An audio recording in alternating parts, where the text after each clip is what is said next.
As Old as Time, Part 1, The Enchanted Castle. Belle wept on the floor of the cell. A surprisingly large part of her thought that maybe if she just closed her eyes and cried hard enough, it would all disappear. Everything was so unlikely anyway. The castle, the monster, her imprisonment. It could easily be a nightmare she was having after falling asleep reading one of those horror stories her father warned her about. But the floor was ice cold under her knees and wet from her tears. There was no denying reality. Any dream she had of escaping the boring little village she grew up in to go on adventures was gone forever. She would spend the rest of her days chained in a dark room, lost and forgotten. She wondered briefly if Gaston would look for her, if he would mount a search party even after the whole wedding business. I'll never see Papa again. Belle leapt up and dashed to the one tiny window, pressing her face against the cold stone frame. In the courtyard below, it looked very much like a dusty, wheelless old carriage crept along on its axles like a giant bug. Belle gasped at the strange thing. Her father was inside, desperately trying to open the door so she could see his anxious face. Then the gates swung open of their own accord, and the carriage scuttled away, carrying its passenger in the woods. Belle could feel rather than see the silent presence of the beast. He was terrifying, to be sure, but far less immediate than the waves of despair engulfing her. You didn't even let me say goodbye, she sobbed, not looking away from the window. I'll never see him again. There was a strange whispering noise, as if the beast was shuffling his feet. He paused, coughing. I'll show you to your room. Belle swallowed her tears in surprise. Did he hear him right? My room? She asked, looking up. She glanced around the cell. But I thought you want to stay in the tower? The beast growled impatiently. No, of course not, but then follow me. With a movement that was graceful and powerful, the beast spun to leave, the candelabrum in one hand. Seamlessly, he switched from 2 legs to 4, then to 2 again, depending on what the terrain required, fitting through the door, gamboling down the stairs, holding the candles high to light the way. His movements were unnatural and strange, like a poodle walking on its hind legs. Seeing no other choice and utterly exhausted, Belle followed. They walked in silence for a few moments, the only noise her own feet on the floor. The beast coughed again. I hope you like it here. What? He hoped she liked it here? Like a guest? What an odd thing to say to a prisoner. This monster was conversing with her almost like a human that could be reasoned with. Hope began to rear its shining head. Excuse me, she asked politely. The castle is your home now, so you can go anywhere, except the West Wing. What's in the West Wing? But apparently she had grown too hopeful, too expectant too quickly. The beast turned on her and bared his fangs in her face. It is forbidden. Belle shrank back against the wall. His hot breath engulfed her the way she imagined a lion's would have right before it ate a Christian in ancient Rome. With a final, barely audible growl in the back of his throat, the beast withdrew from her and continued down the stairs. Belle reluctantly followed him. What choice did she have? Mention of the West Wing ended all conversation on the long walk through the dark castle. She tried to look around, get her bearings, and pretend she wasn't being led to what was essentially just a nicer prison cell, by a creature that could devour her in 2 gulps. Eventually, the beast stopped in a long hall of apartments and opened a door, beckoning her to step in. Belle was surprised at the grandeur of the room. In the center was a beautiful canopied bed that looked like it had just been made up that morning, not abandoned years ago. Thick velvet curtains hung in front of the delicate oriel windows and enclosed a comfortable-looking tuffet for watching the world outside. A gilt wardrobe the size of her pantry back home stood at attention next to the bed. Fancy paint and plaster medallions graced the walls. The room was ringed by golden mirrored sconces, which the beast lit from his own candelabrum. Soon it was a merry and cozy place indeed. The beast swept out of the hall again silently, and stood for a moment in the doorway, as if unsure what to say. Belle was unsure, too.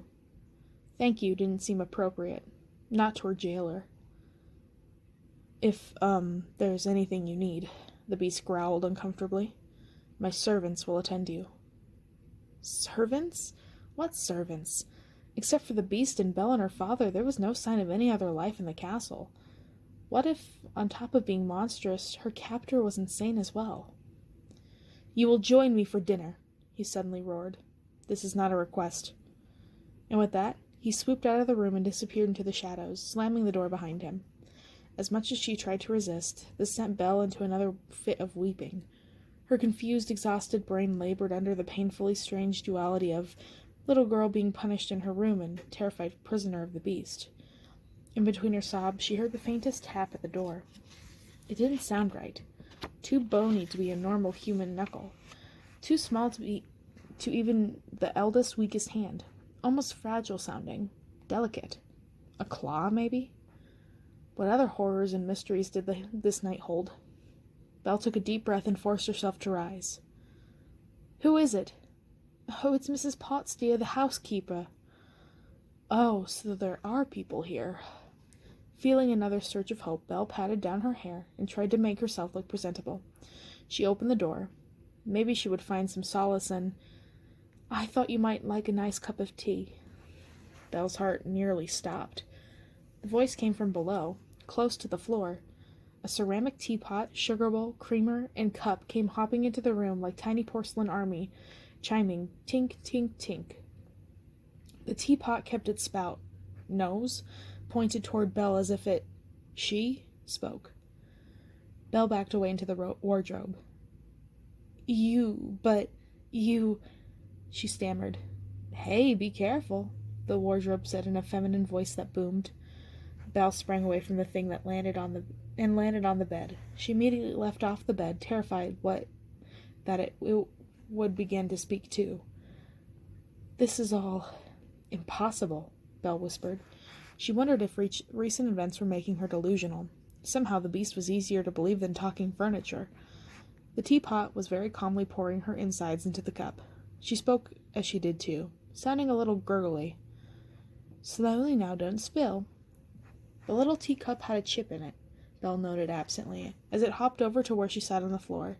It waited patiently, its head tilted up toward her. Dazed, Belle put out her hand and carefully lifted the teacup, one pinky extended like she had always practiced after reading a book on fancy etiquette.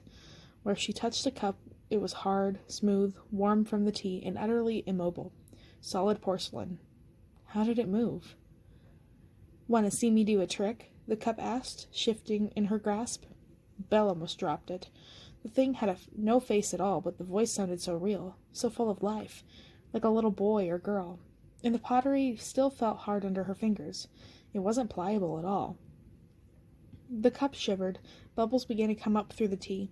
They nearly overran the rim. "Chip," the teapot chastised. The teacup shivered again, and Belle could have sworn she heard it giggle. Feeling strange about it, but not seeing that she had much of a choice, Belle took a little sip. It was excellent tea, black and fresh and strong, with just enough sugar. Very restorative. "That was a very brave thing you did back there," the teapot said confidently. "Trading yourself for your father? We all think so." Belle blinked, trying to focus on what the teapot was saying rather than the fact that it spoke at all.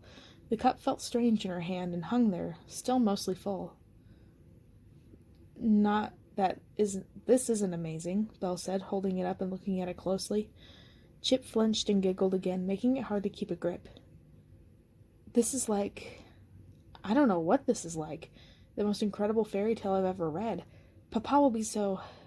She stopped, remembering that she wouldn't be seeing him again. "But I'm stuck here forever." "Cheer up, child. It will all turn out all right in the end, you'll see," the teapot said sympathetically. Then she jumped, steam coming out of her spout. "Look at me jabbering on, when there's a supper to get on the table, for the first time in I don't know how long."